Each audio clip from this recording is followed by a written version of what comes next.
یہ کیسے پتہ چلے کہ ہم کس طرح انوالوڈ ہیں شرک سے بچنے کا؟ ہاں یہ سوال ہو سکتا ہے نا؟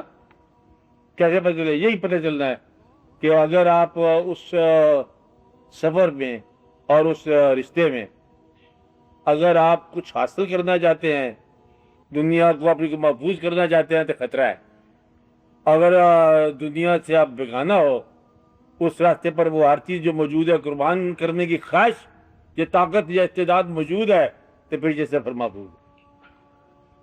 جس کا ٹیسٹ ہے کہ جو کچھ آپ کے پاس ہے اس پر اظہار کرنے کو تیار ہو، کہتا ہے ہاں تیار ہے، چھوڑنے کو تیار ہو، ہر چیز قربان کرنے کو تیار ہے، اور یہ سمجھو کہ محفوظ ہو گئے۔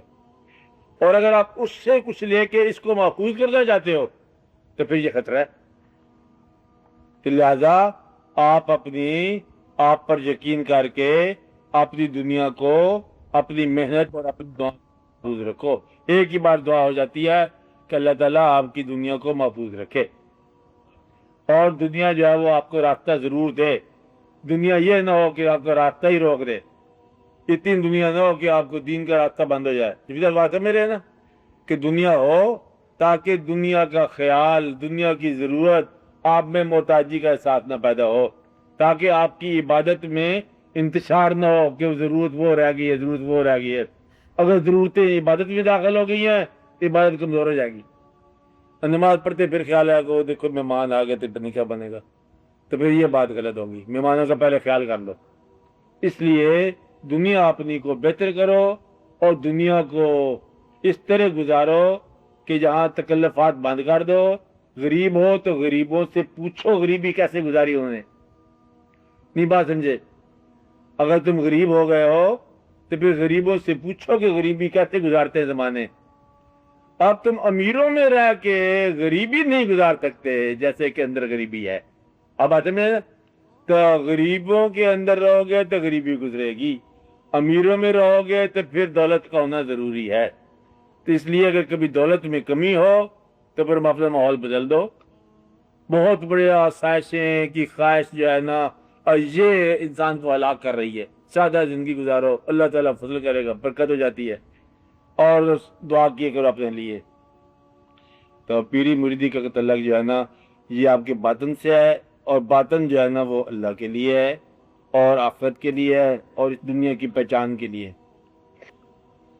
دیکھو سجدہ کرنے والا اگر شعور میں سجدہ کر رہا ہے، ہوش میں، تو یہ منع ہے بس۔ اور اگر کوئی عالم ہوش سے باہر ہے تو اس میں منع کیا کرنا ہم نے؟ مقصد یہ ہے کہ ان لوگوں نے، بزرگان دین نے، جہاں جہاں آستانے بنائے تھے شہر سے باغ بنائے تھے، اور ان لوگوں نے انسانوں کو توحید کا درس دیا تھا۔ ان بزرگوں نے یہ نہیں کہا تھا کہ آپ ہماری مزار کو پرستش کرو۔ اور میں بار بار کہتا آ رہا ہوں، آپ کو سمجھاتا آ رہا ہوں کہ داتا صاحب جو ہیں یہ کسی مزار پر نہیں آئے تھے۔ یہ بڑی ضروری بات ہے سمجھنے والی۔ داتا صاحب بنفش نفیس آئے تھے، یاد ہو نہیں کسی خانقاہ پر آئے ہوں نا۔ تو خواجہ صاحب ہندوستان گئے ہیں تو وہاں تو اجمیر جگہ ہے، پہاڑی علاقہ، تو یہ علاقہ، تو وہ علاقہ، تو پرتھوی راج کا زمانہ، تو میں کہ نہیں خانقاہ پر نہیں عمل پر گئے ہیں۔ اب آتے میرے ہم لوگ جو ہے نا ہم خانقاہوں پر جاتے ہیں اور پھر جاتے ہی رہتے ہیں، مطلب ہم فارغ ہی نہیں ہوتے، کوئی پیغام لے کے بھی آگے جا کے کام کرو۔ تو جن لوگوں نے پرانے زمانے میں خانقاہوں سے فیض لیا، خواجہ غریب نواز نے لیا، فیض لیا نا، تو فیض کو یہاں نہیں گزارا، فیض جا کے ہندوستان میں اجمیر شریف جا کے جھنڈا لگایا اور اجمیر کو شریف کر دیا۔ بابا صاحب نے فیض لیا، پاک پتن شریف بنا دیا۔ یہ پاک پتن شریف کا نام پتہ کیا تھا پہلے؟ اجودن، وہاں اس کو شریف بنا دیا۔ اور جتنے بھی بزرگ لوگ آئے خانقاہوں پر جانے والے، انہوں نے اپنے اپنے فنکشن دور جا کے کیے۔ ہم لوگ فنکشن نہیں کرتے کہ 20 سال سے خانقاہ پر جا رہے ہیں اور جا ہی رہے ہیں، مطلب یہ ایک نیکی کا پیغام ہوگا، ضرور ہوگا، اچھی بات ہے، فنکشنری نہیں ہوتے یہ لوگ، سجدہ کرنا تو ویسے ہی منع ہے نا اللہ کے علاوہ کسی کو. یہ تو تعظیمی ہو کوئی ہو سجدہ نہیں کرنا چاہیے. مالک ہوتا سجدہ نہ کرو اور پھر لوگ کرتے ہیں تو پھر ان کو پھانسی لگا دے پھر بھی کرتے جائیں گے. اب بات سمجھے نا. تو مقصد یہ ہے کہ یہ باتیں کے باوجود وہ ہو رہا ہے. مقصد یہ کہ بنیادی طور پر ٹرانسفارمیشن چاہیے سارے حالات کی. ایسا کرنے سے نہیں ہوگا.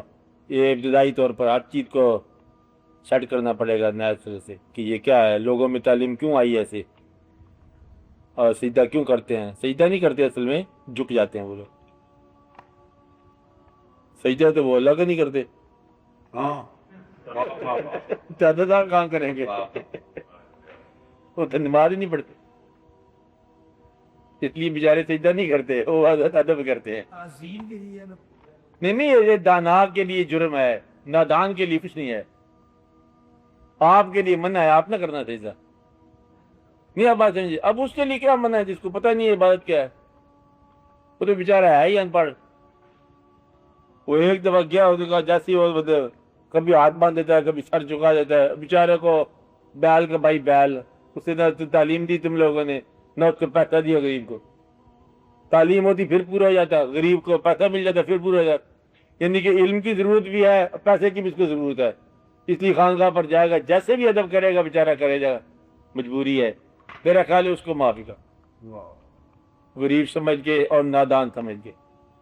دانات آدمی نہیں کرتا کبھی. دانا آدمی تو جو ہے نا وہ سر جھکا گا چادر اندر سے کھینچ کے لے جائے گا. دانا آدمی بڑے بڑے کام کرتے ہیں. نہیں بات ہے, چاول اٹھا کے لے جائے گا, دیگ آئے گی دادا صاحب کی دیگ اس گھر میں جائے گی, یعنی کہ ضیافت ہوگی گھر میں تو کھانا ادھر سے آ جائے گا لنگر کا. آپ بات سمجھ رہے ہیں نا.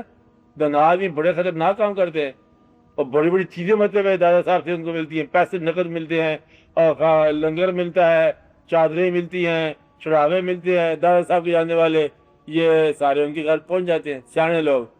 تو بیوقوف آدمی بیچارہ جیب سے 5 روپے ہوتے ہیں, 5 بھی ڈالا سب وہاں پر آئی. اس لیے اس بیوقوف آدمی کو کیا فتویٰ لگانا ہے, معاف کرو, اللہ تعالیٰ مطلب اس کے اوپر رحم کرے. تو اس کے لیے نہ اس کے پاس علم ہے نہ اس میں پیسہ ہے, ضرورت ہی ضرورت ہے, پریشانی ہے. اس کے حق میں آپ بھی دعا کی کرو کہ بیچارے کیا ہے, یہ کلمہ پڑھ کے مسلمان ہوئے ہیں, آگے اسلامی عمل تو انہوں نے دیکھا نہیں ہے نا. کسی بزرگ نے کلمہ پڑھا دیا, اس کے بعد پھر زندگی وہی ہے جو ایسے ہے. وہ دیہاتوں میں رہنے والے کیا علم سیکھیں گے بیچارے. صبح سے کھیت میں جانا ہے, شام تو واپس آنا, نہ علم دوسرا مدرسے کا ملا نہ دین کا ملا.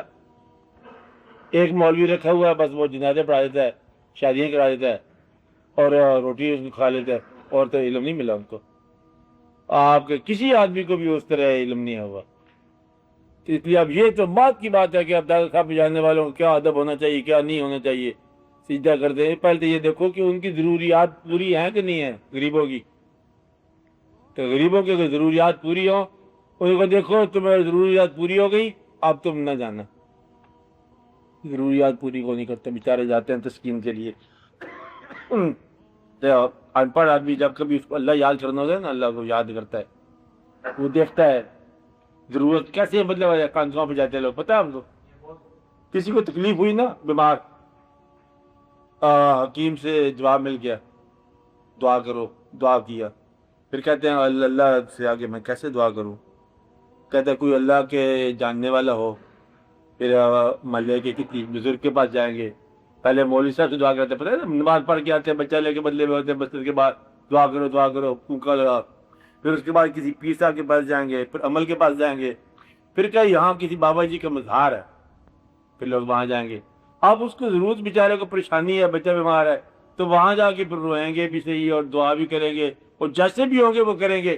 یہی ان کا اصل میں وہ اللہ کی طرف جا رہے ہیں.